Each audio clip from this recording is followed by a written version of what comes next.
Summertime in New York, up in the countryside, and I'm here, and it's ready for Power Shift Your Week, presented by T-Mobile for Business. My friends and family over at T-Mobile for Business, who truly have way before this whole thing went down, and been making an effort and to give the resources to small businesses and help them become big businesses. And so I really want to thank them for being part of Power Shift Your Week. You know, I do this every Monday at 1 o'clock, and then I want to, make sure that I give you some motivational information, some stats and facts, and talk to some people who can inspire me as well as inspire you, and hopefully make your week a little bit better and a little bit more powerful, so you can create those power shifts in your life. Lord knows we all need it. We all need it when it's regular outside, so we definitely all need it when there's so many things going on, and we have to find the ways to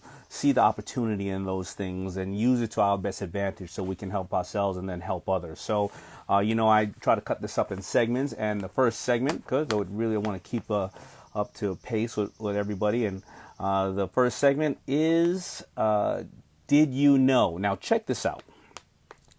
According to a report analyzed by Fortune, since 1997, the number of businesses started by black women skyrocketed 322%, making black women the fastest growing group of entrepreneurs. Now, how many people find that fascinating? How many people find that fascinating? How many people are black women right here who own their own business, who started their own business, who knows a woman of color who started her own business? Feel free to type that in. All right.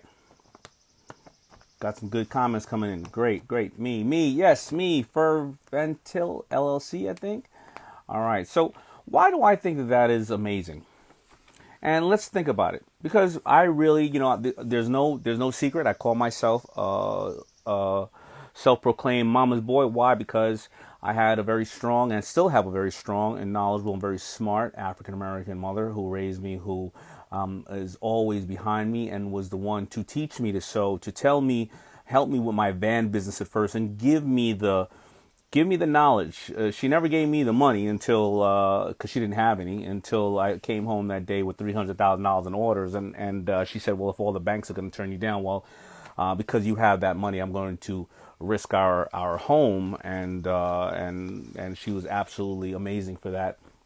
But, I also brought her, it's funny, I brought her to meeting with who would become my future partners, Bruce and Norman. And it was funny, they would laugh at me later on about, hey, we thought you were crazy. You brought your mother to a meeting. And some of you have heard this story before. And, I guess, all the people now thinking about startups and all that, think about how many times you've ever heard somebody say, yeah, I brought my mother to a meeting. Think about to my first fundraising meeting. I brought my mom, right? But I say that to say, what's wrong with bringing your mother, right? What's wrong with, why can't your mother why can't she not only be your mother, the one who gave you life, the one who raised you, but why can't she be brilliant? What if my mother was an attorney? What if my mother just had common sense? What if my mother was the one that I trusted that would give me real feedback about how whack my pitch was, or how great my pitch was, or if I'm getting a bad deal, or if I'm so excited that I shouldn't take the deal right away, I shouldn't react, I should respond? It's your mother, right? So I say all that to say that I can see why women of color have grown so quickly in business for various reasons. They have to deal with a lot. But I always say not only women of color, but women, period. I always say this, and I said it in a recent interview, that I think women are the ultimate entrepreneurs. I think mothers are the ultimate entrepreneurs. If you ever heard me say that before, why? Why did I say? And taking nothing away from the great dads watching and the great dads out there. I know, listen, men and dads are absolutely important and amazing. But I'm sorry, guys, we don't give birth. We don't carry around 7 pounds, 9 pounds, or 6 pounds for 9 months and then give birth to it. So women, first of all, risk their lives to do that for us. But after that, just like a real entrepreneur, Your business is your baby. It's the same thing with a woman. There is no book that a woman's ever going to read that is going to give her step by step by step by step on how to raise a child. Women figure it out. So that's why I think that that is a very important point to recognize that the women of color in this country have, really surpassed expectations in opening their own small businesses. And a lot of times you want to think that businesses need to be huge businesses to be successful, but out of the 30 million small businesses, small businesses in this country, 21 or I think 22 million of them are single people businesses. A plumber, a hairdresser, a masseuse, a baker. So it really attributes to a large number of businesses. So think about that. Because remember, when I give you these stats and these points and these did you know is, well, how can that apply to you? Are you thinking about opening a small business? Do you currently have a small business? And today is easier to open a small business than ever before. We have things like social media. We have, if you look at crowdfunding platforms, I believe on the crowdfunding platforms that women and minorities and certain segments, when you go out to traditional crowdfunding, which or startups, which it's mainly in Boston and New York and California, the number of companies invested in have been somewhere under 8%, meaning minorities, females, and everybody included. But on crowdfunding platforms, I believe women have created probably about 30 or raised probably about 40% of the amount of money. What does that mean? Technology is taking the face out of some of these things and democratizing it. And how can you use that to your best advantage? So as I'm talking about this now, if you have a black-owned company or a minority, a female-owned company that you know about, put it in there. Go out there and support them. If you are a small business anyway, also put it in my comments. We're going to support you. I want people to know about who you are, And if you're thinking about starting a business now, there's no greater time than to start a business in this day and age. I know there's a lot of crazy stuff going on in the world, but there's always going to be crazy stuff going on out in the world. So make sure you try to support small businesses. And you can always go to the link that I posted something, I think, last week where I asked everybody if they knew a female-owned small business of color that you could support them. All right. So those are the things that I really wanted you to take away from the Did You Know segment, because I wanted to make sure that, you really empower yourself. You keep that knowledge. If you're somebody who says, wow, I didn't know that because I was always afraid to start on my own. Now you're a little more powerful. And maybe you're going to be in front of the water cooler at the dinner table tomorrow night, and you're going to bring that back up to somebody else, and you're going to find other ways to work with people that you respect. Now, number two, my segment number two. This is my favorite part right here because I think music always motivates us. So my motivation mix of today is going to be from another black female. Do you notice a theme going on here? And it is one of my the best artists that I have loved for so many years. I'm going to ask anybody if you really know who she is, because before I get to who she was as this big artist, I really loved her as Penny. See if you know her name, Penny. She was on a TV show and her name was Penny. Let's see who knows that artist. That's my motivation mix artist. And you'll know why I understand and why I love Penny. Come on, let's see. I know it takes you a while. I know it takes you a while out there. Am I showing my age? There you go. Yes, for you, youth nonprofit. 1.2. Everybody gets it after that. All right, there you go. Penny. Well, Janet Jackson, a.k.a. Miss Jackson, if you're nasty. She was also, what was another show she was on? She was Penny on Good Times, but she was another name on another show. Was it, it wasn't Different Strokes, was it? Come on, who else? You guys gotta help me with this one, because I am showing my age, but she's been so many phases during her life. She was not, what was it? Different Strokes. Yes. What was her name on Different Strokes? Can you tell me, Gia? What was her name? Was it Tootie? Oh yeah, I remember her in Poetic Justice too. Absolutely. So, all right, so let's get back to it. Why do I love Janet so much? She's been through my life and many of our lives through so many times. Actually, I was talking to somebody else the other day. The woman was about 22 years old. She never heard of Janet Jackson. I don't know how that can happen. But, first of all, her as Penny on Good Times. And then I think it was, like you said, Tootie. And then I was just falling in love with her when I was, falling in love in general when she made all those beautiful songs when, I was about 19, 20 years old.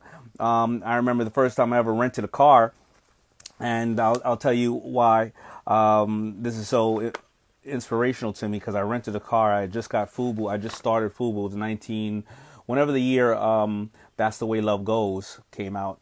And I went down to Atlanta, and I rented a Diamante, and I don't know if that's a good car or not, but back then it was like renting a Mercedes Benz to me, because I saved up all the money I could.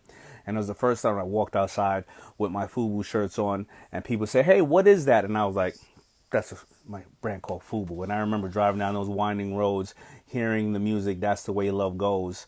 And then the visual of that video with her and Jennifer Lopez and everybody would just always remind me of that time when I was driving down that winding road, just thinking about being able to touch the stars, because I had a couple of shirts in the back of my car, and it was just a special time. But more importantly, Janet came out just like her brother. They've always been about empowerment, and what the motivational mix is today is the song Rhythm Nation by Janet Jackson.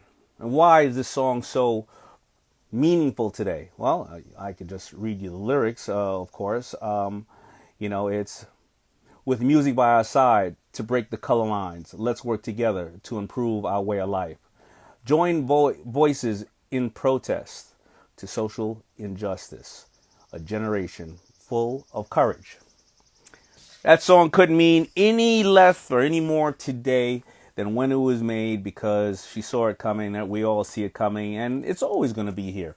There's always going to be challenges out there, but entrepreneurs, small business owners, the bloodline of this country, we take on challenges. That's what we do, and we fight for what is right, whether it is our furry little friends, whether it is the way that there is discrimination, whether in sex or religion or color or class and things of that nature.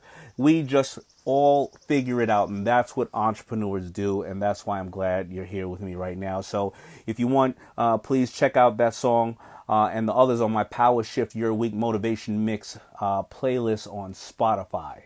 All right, so now I want to go to the T-Mobile for Business Fan Q&A with my man, the Cut Buddy. All right, I don't know if you remember the Cut Buddy. His name is Joshua, and Joshua came on, I'm not sure, I think about 2 seasons ago, maybe even 3 seasons ago. I highlighted it on a couple of my Instagrams, and that's how I keep my trim and everything and all my lines, because it's the device that you put it there. Hopefully Joshua will have one on. I'm going to bring him on right now. Let's see if my man Joshua, the Cut Buddy. Looking for Joshua, the Cut Buddy right now. Right. I don't see him yet, but shout out to Eric Patrick Thomas, the beauty shark.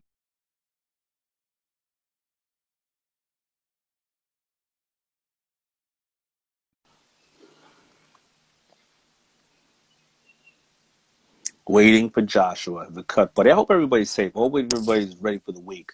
Hope everybody's ready to power shift your week. See all the trees behind me? It's a beautiful time up in New York. Mosquitoes will tear you up, though. But beautiful time in New York. Come on, Joshua. Trying to bring in. All right, I'm going to try him again.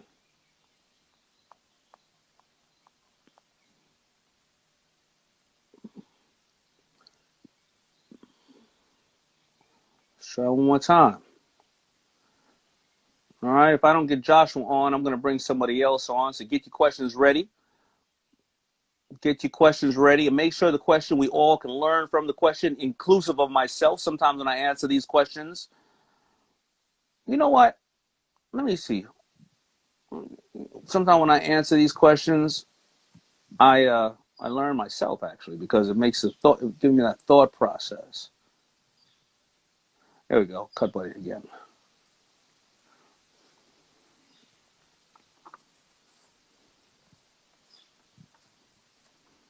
Connecting, and boom. Yo, Daymond. What's up, man? How you doing? All right, man. I'm actually out here on my truffle farm. You moved to Carolinas on your truffle farm, right? Yeah, I'm out here in the middle of the woods. It's important that you said support family businesses. They're out here. I have this great company called Harpo's. It's a family business. They're actually having lunch right now, and they're grading and clearing my land. Black-owned business, generations of renovations and construction and clearing land. So it's just beautiful. So you see a family. Just wave to Daymond. This is Daymond from Shark Tank. Yeah. All right. Yeah. So Harpo's is that? Did they name it after the color purple? Harpo's is what? Did they name Harpo's after the color purple, or was that already their family name?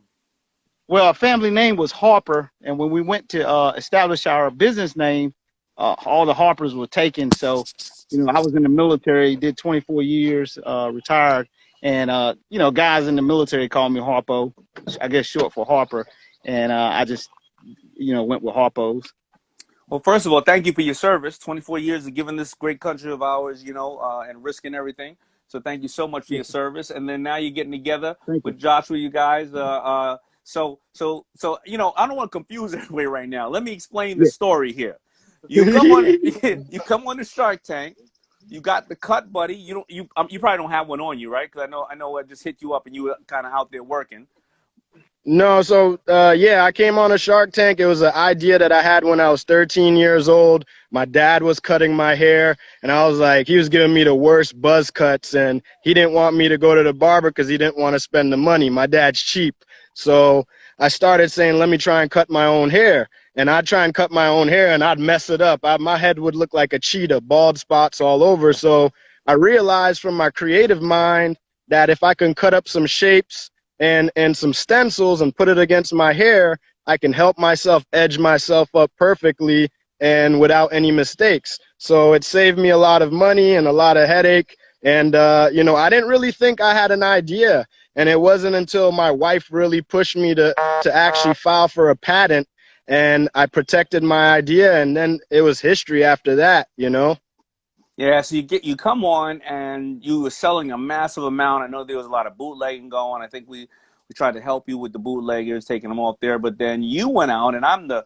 licensing king. But you go out and you find Andis, the ones who make all the trimmers, and really another great family-owned business. I think they've been around, I don't know, 80 years or maybe 120 or something Yeah, crazy like that. 100 years, yep. 100 years. So another family-owned business. You guys, we all get together. And, I want people to really know about that part. I mean, they're a traditional family. They're out of Minnesota, right? Or where are they from again? Wisconsin, yeah. They're Wisconsin, fourth generation family. They get with us, and let's just be real. The color didn't matter of anything. We all had a great time. We got together. We still talk collectively. There was no issue. They felt that there was value in the market of what you had. We felt there was value in the market of what they were doing, and that we can get together and we can make some money. And now you're in Walmart, and then you're fading out. I know you're in the middle of a truffle farm. You all right? Yeah. Do you see me now? You still see me? I see you a little bit. You're breaking up. Okay. It's the middle of the woods, so I'm just trying to find a good place for reception. Go back to where you were. I think you should go back to where you were next to Harpo's. Okay, you see me?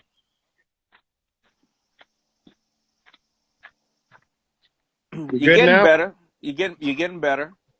All right. You're getting better. All right.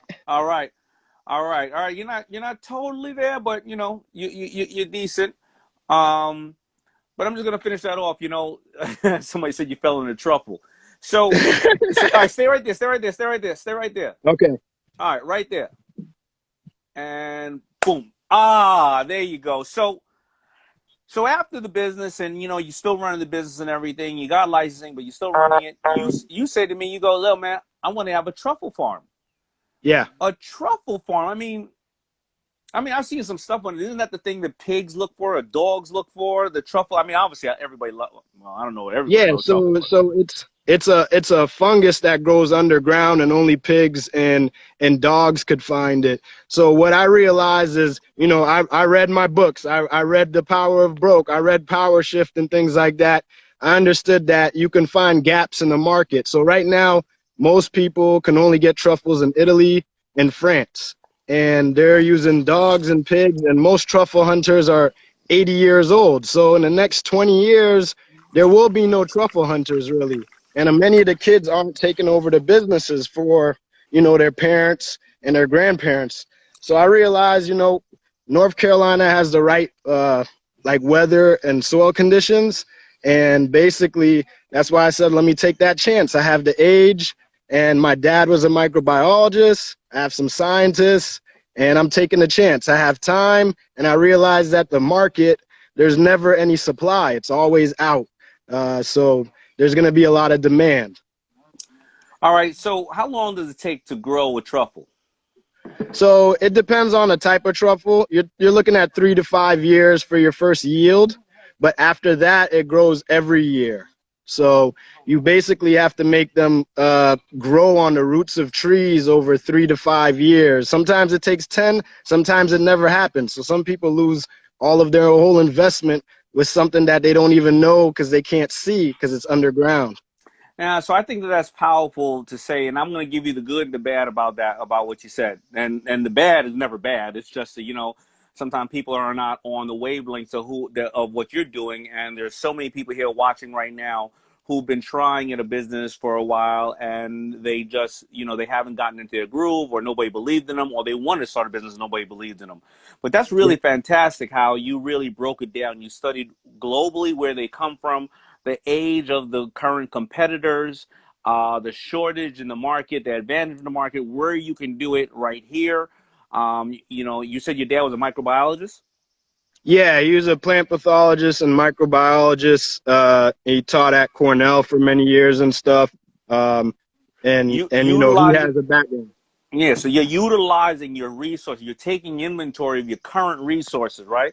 So this is Yeah. absolutely amazing. A lot of people, every success is taking 15 years. They may turn around, and blink their eye, and in 15 years you have this massive business because you maybe you hit that oil well.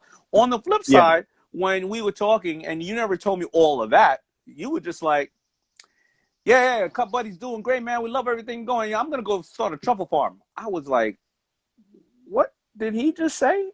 And like Yeah. you gotta think about the other side of the table when somebody's like, yeah, so all's good. By the way, I'm gonna start a truffle farm, and I've had a lot of entrepreneurs who, and this is what I did too earlier in my career. We did too much, but it sounds like you were just moving from this one, and this one was helping funding this one, and you're doing two things that don't compete with each other, and you can Correct. still operate both things.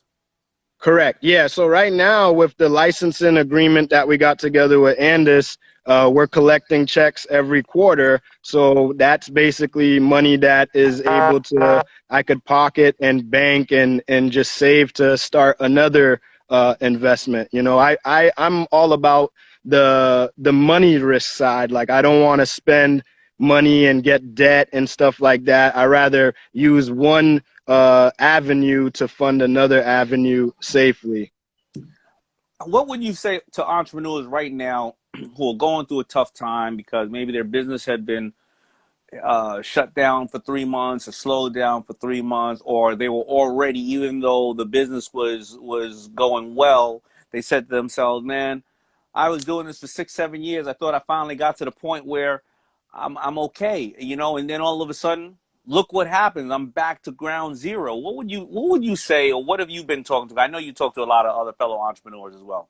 Yeah, so that's a great point. I've watched a lot of people actually lose their businesses recently, and it's because they've sat there and thought that they lost and they just gave up and sat on their hands. But I've also watched businesses quadruple their profits and their sales because they've gotten more innovative about the way they do things. So restaurants now offering delivery, or now offering delivery and subscription models. I'm watching a lot of subscription models of my friends blow up because a lot of people are at home ordering a lot of products right now. They're just not going to the store. So it's the money is still there. There's still the same amount of money going around. It's just that you have to be more innovative and scrappy about the way that you go about getting money now.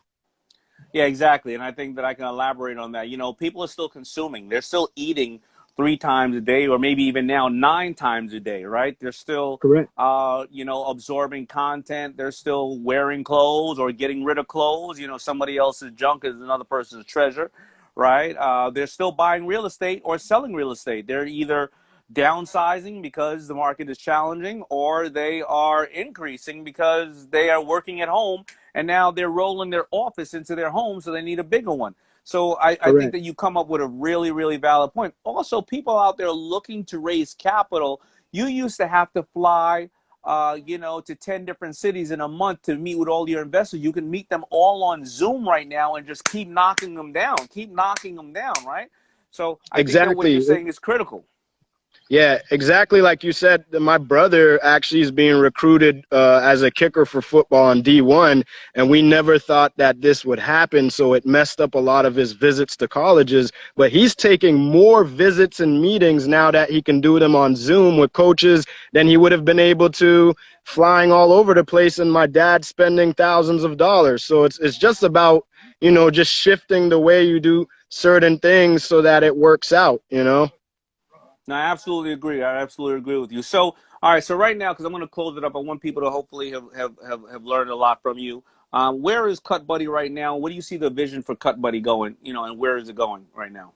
So right now, now that thankfully this crisis has helped us, our sales have gone up by 8 times because everyone's cutting their hair at home. It's allowed us to have a little bit more capital to start to expand and think about hair brushes, razors, innovative clippers, nail clippers, just the fries with that option, so that when you come to our website, you're not buying the Cut Buddy and it's lasting for 10 years and then I only have a buyer one time. Now we can offer more menu items that are a good affordable price, that they can buy a Cut Buddy and then buy some hair shaping pencils or a clipper, and we can, you know, keep that customer cycle as a lifetime customer, you know. All right. And then how far are you into your truffle expectations? 2 years, 4 years? What do you Um, think? I, I have a deadline at 4 years, but I'm willing to wait 10. And that's why I have these guys out here cleaning the soil and making sure there's no roots or competing funguses in the ground, because that's the stuff that would mess up my truffle. So I rather plan for a long time and make sure everything's right. And then when we're ready to go, I execute quick. And you know that about me. I don't even need to go ahead. I'm gonna go into war and get something done, you know? All right, so everybody, listen. This is Joshua, and you can follow him at the Cut Buddy. Josh, do you have a personal Instagram as well, or because I know the Cut Buddy is your business one, Yeah, or your you can farm? follow me Because at yeah, got that. Yeah, there's Joshua Esnard, there's the Cut Buddy, and there's Truffletopia, which is the truffle business, because we're importing truffles in the meantime so that we can learn the ropes of marketing truffles, so that when the truffles do come out, we already have that clientele base. So any of those accounts, hit me up. If you have any questions, I'm always here. All right, so everybody, I want to break down the last three comments that he made. If you didn't get it, or it flew past you, or you just wasn't thinking about it. So with his current business, he is doing the supersize me, right? Because there's only 3 ways to deal with a customer: acquire a new one, upsell a current one, or make one buy more frequently. He's probably acquiring new ones because everybody's at home, but he's upselling them and saying, do you want to buy fries, basically, with that order? And they're probably going to buy more frequently, because if they end up buying some kind of talc or anything else, they're going to use more of it and have to buy it more frequently. As for his other business, he's in it for the long haul and for the long run. So he's making sure that, he keeps his costs down as low as possible, but he lets the other business fund this cost. And the third one I think is really, really important. He said that he's importing truffle so he can learn the truffle business a little bit better. You know, I know a guy who used to have probably about 25 stores, sneaker stores in New York City, and they were some of the key sneaker stores. And I said to him, why do you have, like, how come they're so great? And he said, because he used to go to Foot Locker and Foot Action, and he used to take a job in the stock room so that he can Hmm. go in the stock room and see how many pieces were moving, what sizes, what this and that, so that when he first opened up his store, he knew what to buy of what quantity and what sizes against this. He didn't buy many sizes of 8s, but he knew 10.5 was a good seller. He knew the colors. So he went in and he was able to reduce his outlay in the opening of the business, and that's exactly what Joshua is doing. So please do me a favor, follow all of his Instagrams. Do me a favor, Joshua. Text in the comments, because I'm gonna hang up right now. Thank you, but text in the comment your all three of your things, because I think as fellow entrepreneurs can learn from you as well, because you're just a very smart man, and just a Yeah. good person too. Well, Daymond, thank you so much. Love you. Thank you for all the help. I hope your family is nice and safe. Keep fighting that great fight for everything on the civil side and also on the entrepreneurship side. And thank you, T-Mobile, for sponsoring this. And you know what? Everyone be safe. Much love, everyone. Peace. Much love, brother.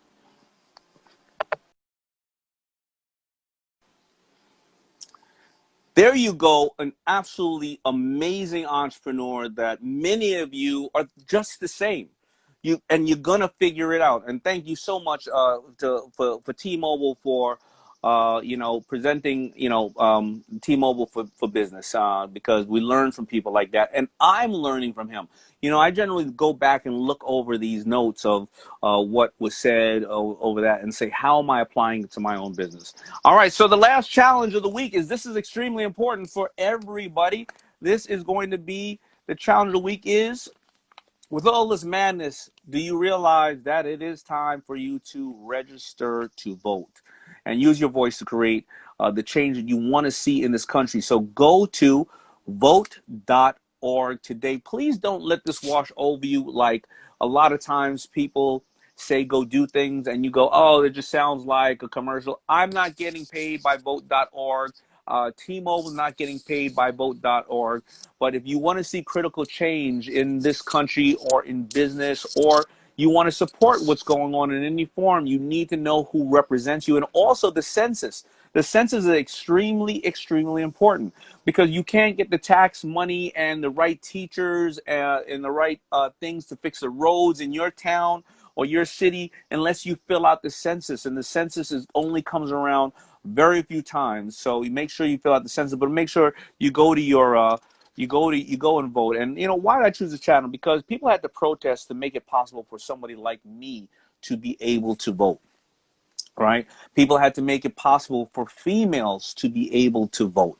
And we are here. We are not doing our forefathers and foremothers any kind of justice if we don't take advantage of the values and the things that they fought for us for. So you have to go out and vote and let your voices be heard. And don't think, well, there's somebody else there that's going to do it for me, or this doesn't matter. It really does matter.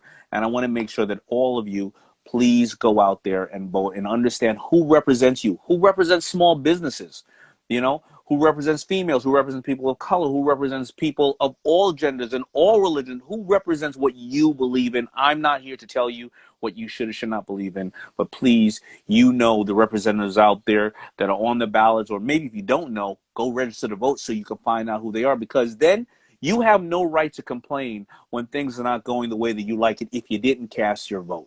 All right. So that's it, guys. Thank you for tuning in to Power Shift Your Week, with myself, Daymond John, presented by T-Mobile for Business. And I hope today's fact and challenge push you to achieve success this week, however you may define success.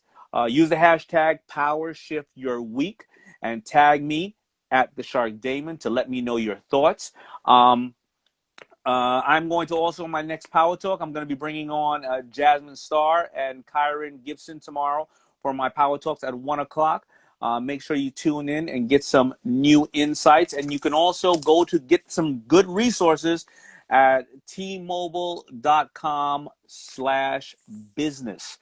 T-Mobile.com/business. Think about all the resources. Listen, I'm doing a bunch of these with T-Mobile. Think about if you had 8 of these things in there, and think about all the other resources they're giving you. It's there. Don't ever say that you can't find information, or you're getting charged too much. This is all free.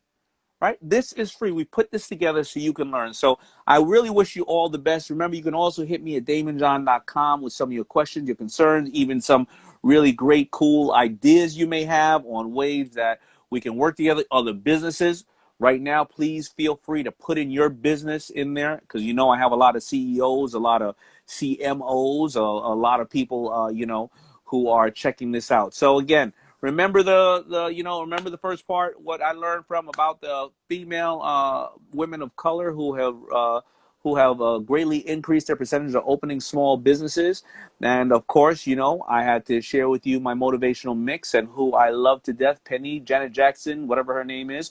Oh, by the way, I'm over here in my house of state, and look, I got a little sheet here. Look at the size of these bugs. It dropped right there. Anyway, just trying to work things out. That's what we do. And of course, I hope you enjoyed my conversation with Joshua from Cut Buddy. And your challenge this week, challenge yourself. Please go out and vote. I love you all. Please stay safe. I hope your families are safe. And, I hope I kicked off the week with a bang. Love you.